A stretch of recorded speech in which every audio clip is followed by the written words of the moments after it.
I don't think he's medically unfit to be president. I think he's morally unfit to be president. Fired FBI Director James Comey unleashing a scathing criticism of President Trump's character, blasting him as unfit for office and a stain on those around him.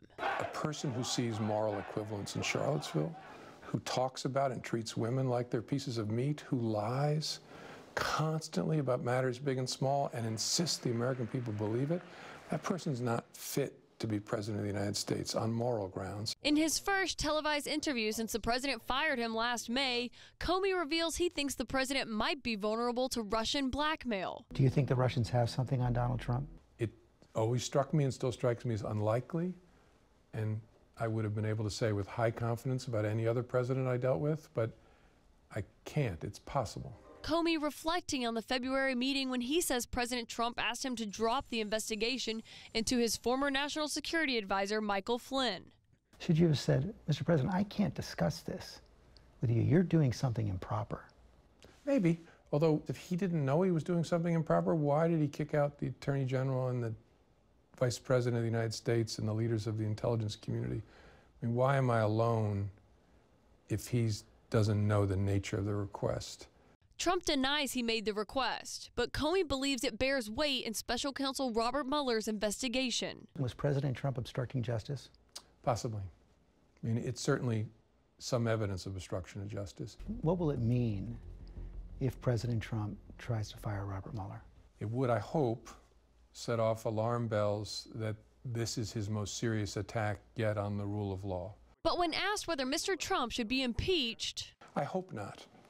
Because I think impeaching and removing Donald Trump from office would let the American people off the hook. People in this country need to stand up and go to the voting booth and vote their values. And so impeachment, in a way, would short-circuit that. Comey comparing the president's behavior to that of a mob boss, saying he repeatedly demanded loyalty, most notably at a one-on-one dinner. He said, I expect loyalty, I need loyalty. And I just stared at him and had this little narrative with myself inside saying, don't you move, don't you dare move, don't even blink. Why not say no? I think because I was caught totally by surprise. Trump denies he ever said that. Comey says President Trump dominated the conversation, talking about himself the whole time. Constant series of assertions about the inauguration crowd. His inauguration crowd was bigger than that at Barack Obama's first inauguration. That's just not true. That's not a perspective. That's not a view. That's just a lie. So you're listening. Are you thinking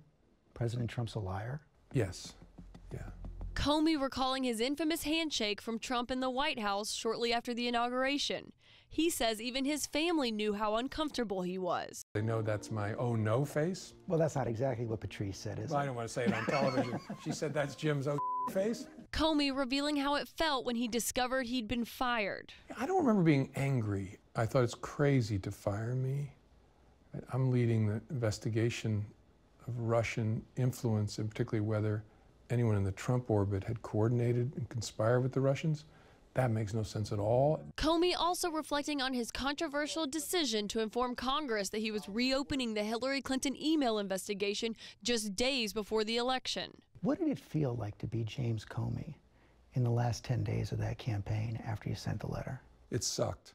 I walked around vaguely sick to my stomach, feeling beaten down, felt like I was totally alone, that everybody hated me, and that there wasn't a way out because it really was the right thing to do. But the fired FBI director adamantly defending his handling of the Clinton probe. If you knew that letter would elect Donald Trump, you'd still send it? I would. Down that path lies the death of the FBI as an independent force in American life. If I ever start considering whose political fortunes will be affected by a decision, we're done.